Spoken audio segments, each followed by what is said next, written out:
with maximum sustained winds of up to 155 miles per hour. That is knocking on the door of a Category 5 storm.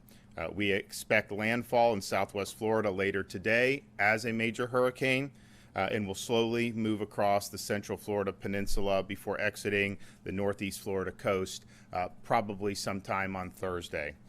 Much of southern Florida is already experiencing impacts from the storm as it moves closer to landfall. There have been several tornado warnings issued during the overnight hours, and we expect to see that continue today. A storm of this magnitude will produce catastrophic flooding and life-threatening storm surge on the Gulf Coast of Florida, and the highest risk areas are ranging from Collier County up to Sarasota County. The current track has the storm making landfall in Charlotte County.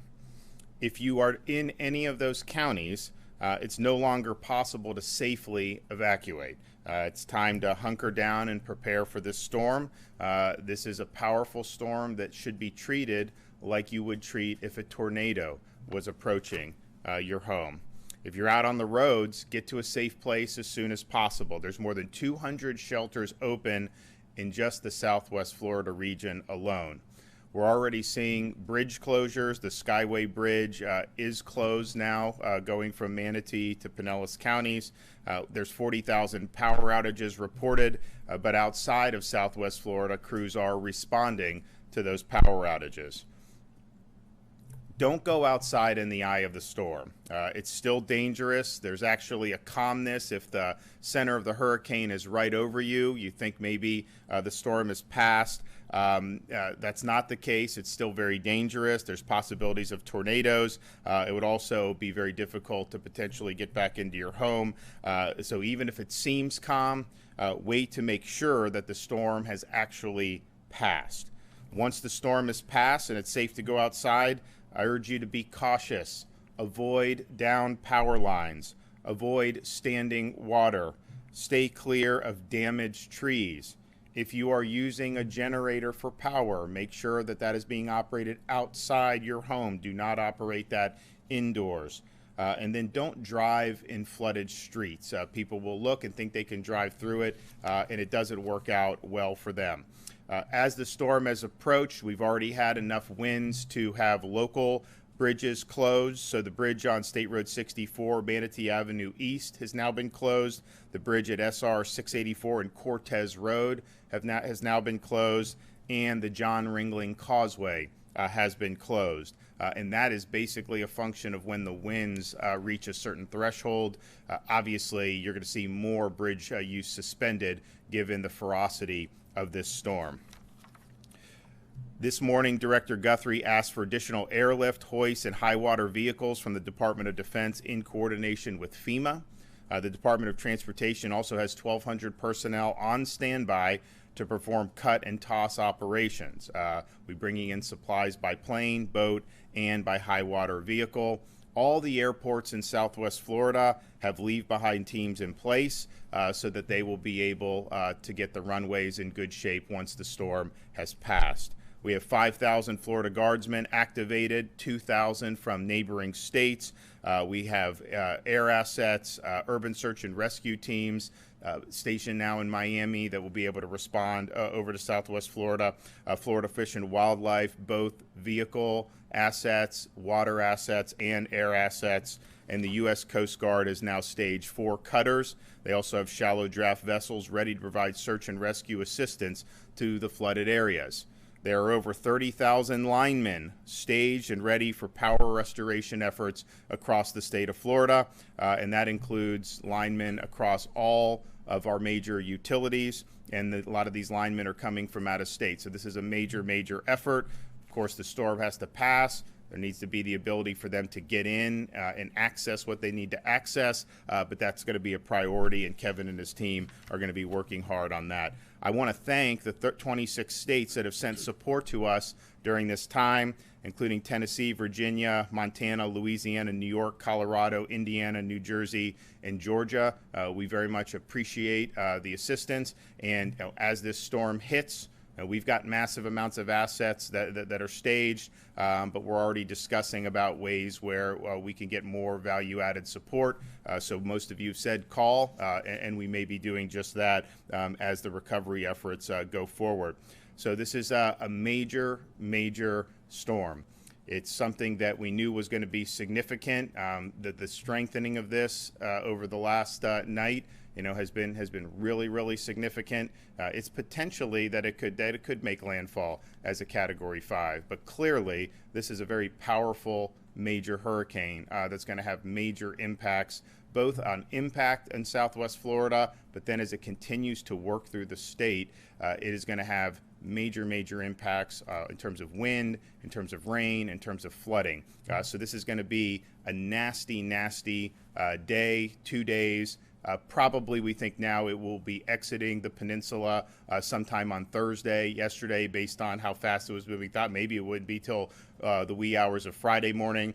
So this is going to be a rough stretch. We're here to respond to the areas that are affected once the storm is passed.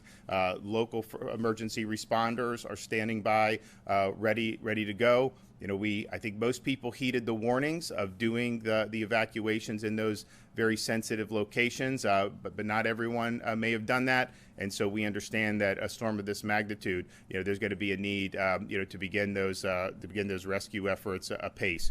Kevin Guthrie is here for an update from Florida DEM. Thank you, Governor. Hurricane Ian, as the governor has mentioned, is projected to make landfall this afternoon on the Charlotte County coast. This will cause life-threatening storm surge, flooding. Tropical storm force winds will be felt throughout the entire state, and even isolated tornadoes. I urge Floridians who have made the decision to shelter in place, to stay indoors, and stay off the roads. You do not want to be outdoors or on the roads as a storm of this size is making landfall in your area. It is extremely dangerous. If you have battery-operated or hand-crank weather radios, you should be checking them now, changing the batteries, making sure that they work. Power outages will occur. If you get a weather alert for a tornado, and as the governor has already mentioned, if you're in the Southwest Florida area, you should make the same preparations as if it is a tornado going over your house. Get to an interior room, free of windows. Have stuff to be able to protect your head and body from the debris, such as a blanket, sleeping bag, mattress, or even potentially helmets. If there are flash flood warnings in your area, remember, it is never safe to walk or drive through flooded areas. We continue to coordinate with all of our electrical partners. As the governor's mentioned, there are over 30,000 linemen staged throughout the city, from north central Florida all the way down to Miami. As areas in South Florida and the Keys begin to experience power outages, remember to contact your service provider, not 911, for power restoration. You can also keep your refrigerators shut. Open them as little as possible to help preserve your perishable items. If you're using a generator, as we've been saying now for days, remember to keep it elevated on a hard surface, away from doors and windows, outside of garages. This will help you stay safe. If residents have any questions about resources for Hurricane Ian, I urge them to reach out to their local emergency management or public safety office. This storm is here. It is imminent. I can tell you it is a Cat 4 hurricane, nearly a Cat 5. I know all of the emergency management directors in Southwest Florida very well. Combined, they have over 200 years of experience. They're preparing and they're expecting a Cat 5. So please stay indoors, stay away from windows, get to an interior location of your house. If anyone has any questions and they still have phone service, if you need to contact the state to ask for assistance, we have a cell assistance information line. That number is 1-800-342-3557. That is 1-800-342-3557. As always, please follow us on our social media at Facebook and our Twitter page at FLCERT. Thank you, Governor, for your leadership. Jimmy? Thank you, Governor. Florida's urban search and rescue teams are staged in Miami and also in Central Florida. We have over 600 resources to bear. We have FEMA teams that have come in from out of state. We have Virginia 1 and 2 that just literally came back from Puerto Rico in Miami, also there to assist. Out of the 8 teams in Florida, 5 are activated. They will have search and rescue dogs. They will have swiftwater boats. They will go from door to door with engineers and trauma surgeons. As soon as it is safe for them to make access to those neighborhoods, they will go from door to door to administer life-saving support through their missions. When it comes to hurricane response, I will put the state of Florida up against any of the 50 states. We have the best professionals, and Governor, this is the largest response I've ever seen in this state. It's amazing work that you and your team have done. They've been training for their entire lives for this mission. Please stay safe, and as the Governor said, hunker down. Now is not the time to hit the roads. Okay, so we will be, of course, monitoring the impacts as soon as the storm moves its way through any given part of the state. The priority is going to be to get personnel in there to be able to launch rescue efforts, and then obviously pave the way so that we can bring in more supplies to the airports, clearing roads so that our linemen can get in there and restore power. So all of that is standing by. But this is going to be a major storm. You've been following the tracks and seeing, obviously we knew for quite some time that it would be a major hurricane. Some of those tracks a couple days ago showed maybe it would weaken as it reached landfall further north. This one has just strengthened, and it is the real deal. So it's going to do a lot of damage. So people should be prepared for that. As Kevin said, there's going to be widespread power outages, and those power outages are going to occur not just in Southwest Florida, but in other portions of the state. Of course, it's a priority to give those linemen the ability to get in there and restore that. But people should just be prepared. There's going to be damage to infrastructure with a storm of this nature, and power and communications and all those things can be affected.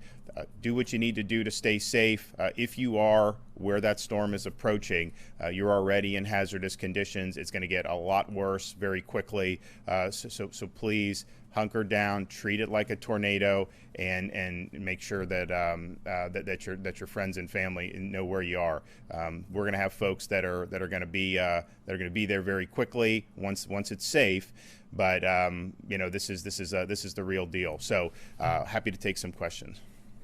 One of the things we've been hearing is that about 2.5 million Floridians have been under some kind of evacuation order. You touched on it just briefly, but do we have any concept of how many people have heeded that evacuation order? Well, I think if you talk to the local counties, I think that I spoke with some of the folks in Lee County, and they said people are by and large abiding by it. Now, it's not going to be everyone. I mean, you guys know, have been in Florida, there'll be a major hurricane approaching. There'll be sometimes people want to go out and surf in that. That's just, you just have some people that do that. But my sense has been there's been by and large interest in treating this thing very seriously across those counties. I mean, I do think that when you have tracks that are uncertain, and this is just, it's an inexact science, but when they see it in North Florida, then moving down north of Tampa, then some people think, well, it's probably going to shift again, so why should I do that? We're at the point now, these aren't models, this is what the storm is actually doing, and so it is going to hit there. That's just the nature of it. So I think most people did. Of course, we've been stressing the folks in the mobile homes to make sure that they evacuated. Again, talking with the people on the local level, I think a lot of those people did. I don't think it's 100%. Question for Director Guthrie. This storm, is there a lot of resemblance to Charlie in the way it's going to cut across the state? And what is your best guess that's going to have on the people of Central Florida, Orange, Osceola, Seminole counties? So, yes, it does have a Charlie-esque feel. I think one of the things that's a little bit different with Charlie, I mean, again, on the prediction models, it may go through Central Florida at a less intensity than what we had for Hurricane Charlie, dumping more rain, as the governor mentioned earlier today, possibly speeding up just a little bit to getting out of here in 24 hours versus 36 hours. So that'll certainly help on the rainfall side of the house.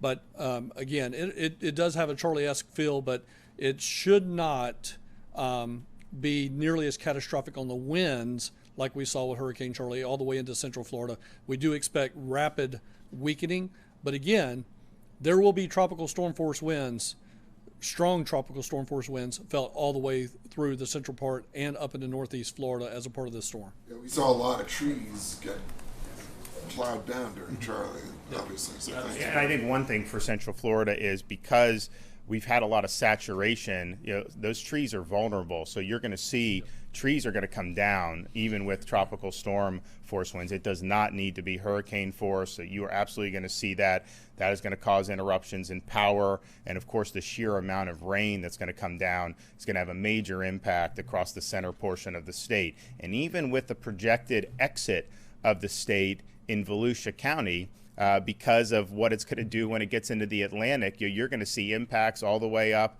to Nassau County and Duval County, absolutely, in terms of some of the flooding and some of the other things that you will see because of the effects of this. So there will be significant effects, and you will absolutely see trees, you will see power interruptions, and you will see a lot of rain and water. With the Sunshine Skyway just closing, and I'm sure y'all anticipate many more closures similar to that, is there any time y'all anticipate them opening back up for first responders, that kind of stuff? So basically what happens on the bridges is once it reaches a certain sustained winds, it's no longer safe to go over, so that's when they close it. Of course, as soon as the storm passes and those winds go down, they immediately will go out and inspect the bridge to make sure there's not structural damage and to make sure it's safe. And then the minute it's safe, of course, for first responders, but also we want to get people back into their homes. And so if you're people evacuated out of Pinellas County, there's a lot of bridges that you need to take to get back to that peninsula. We want people to be able to do that. And the further it's away from the really strong winds, the less likely I think you will see major structural damage in bridges. If you look in Charlotte, Lee counties, I mean, you're going to end up in situations where you have a massive storm that's impacting those bridges. And it doesn't mean that they're not, a lot of these are built very well, but there's a lot that can happen. One of the things that Kevin and his team have done with the Florida Department of Transportation is instruct the securing of these barges that are in the water. When we had Hurricane Sally, you had a barge that was loose, ran into the bridge, and it knocked the bridge out. So that is something that is avoidable, and so that's been something, that message has been sent down, that if the storm itself knocks out a bridge, that's Mother Nature, and we just got to work to remedy that. But if things are being left loose that are then going to ram into the bridge and cause that to be disabled, I mean, we worked really hard to get the bridge up in Northwest Florida back, but I mean, it takes time to be able to do it when it has that type of major impact like that. So all of that, there's sensitivity, the need to have the bridges open as soon as possible, but there's also sensitivity, the fact that you have 60-mile-an-hour sustained winds on one of those bridges. That's not a place that you want to be as a motorist, and quite frankly, it's not safe for our first responders even to be using that. Given that there is a lot of rain and flooding and substantial storm surge associated with this storm, does it make it different than storms we've had in the past? Because I believe, Director Guthrie, last night you said there's going to be a great humanitarian lift that's going to be needed after this, especially considering some people may not have flood insurance, and that may be the biggest issue for a lot of them. So are there special preparations that you guys are taking for this storm that you maybe haven't taken in the past? Well, I would say, and I think Kevin would agree, in terms of the resources that have been staged, we prepared for Dorian. That came very close. That was a Category 5. That was massive. That was a massive mobilization that we did. We were ready if that would have hit Florida. This has been bigger in terms of the mobilization. I mean, the assets that we have are unprecedented in the state's history, and unfortunately, I mean, they're going to need to be deployed because this is a really significant storm. In terms of how people in the aftermath who have damage, so one of the things with the flood insurance is there's folks that are told, hey, if you're not in a flood zone, you don't need flood insurance, and so people buy homes and they don't get it. But the fact is that there are places outside of, quote, flood zones where you absolutely, in an event like this, could be impacted. So FEMA does have programs that can offer support, but the FEMA's support is not going to be equal to what you would have gotten in a flood insurance policy. And so that's going to be something that we're going to to have to look very seriously at in terms of what the impacts are of that. There's a lot of folks that have a homeowner's policy, and sometimes they're told that that could also be for flood, and those are just different policies. The homeowners is from the wind, direct storm damage, the flood insurance obviously from rising waters. There will be debates in people's policies about, okay, you had a Cat 4, maybe even a 5 hit. Yes, your home got flooded, but is that also direct storm damage and not flood? And can your homeowner insurance? So that'll be good. I know Jimmy will be involved in doing that to try to help Florida consumers. But yeah, there's going to be a lot of fallout from this in terms of getting people back on their feet. But that's why we've done the mobilization that we've done. Right now, it's about safety. I think most Floridians made the proper precautions to keep themselves safe. The ones that didn't, that may end up in harm's way, there's a lot of assets that are staged, and those are going to be deployed because we want to help people. I mean, even if they made a different decision, we're all in this together, going to do that. Once that kind of life-saving part of the operation is concluded, it's all about getting people back on their feet. And there may be some people that had nothing more than just losing power, but that's important to get them back to normalcy. There's others that may have really significant structural damages to their residence. They're going to need assistance, and so all of that will be part of what will be really an unprecedented effort in the history of the state. I'm going to be traveling into North Central Florida today to be able to meet with a lot of the linemen that we have staged. I think it's important to just thank them for what they're doing, because their quick response, be able to help get people back on the grid, really helps with the entire response effort. If you have everyone no power for weeks on end, like we have had in other storms, that makes everything else that we're doing difficult. I mean, I've been through these storms, prior to being in elected office, and it's like, okay, the power is going to go out. But then after a while, people just start to get antsy. It's human nature. And so the fact that they're here in really huge numbers, ready to go down and descend, they're not only doing their job, they're performing a public service for us. So we're appreciative of that, and we're going to thank them for that. And we will get them deployed. Kevin, FDOT, they're going to make sure that those roads get cleared as soon as possible. Now, some of that is going to be very, very difficult, because you're going to have a lot of debris. You're going to have a lot of trees. I mean, just think Hurricane Michael. There were some places, Category 5, I mean, it's like the whole forest came down almost on some of these roads. This is knocking on the door of that, and it's going to cause a lot of damage. And so that's going to be a huge priority. It's going to take a lot of manpower, but we're going to use the resources that we need to get it done. Okay, thank you.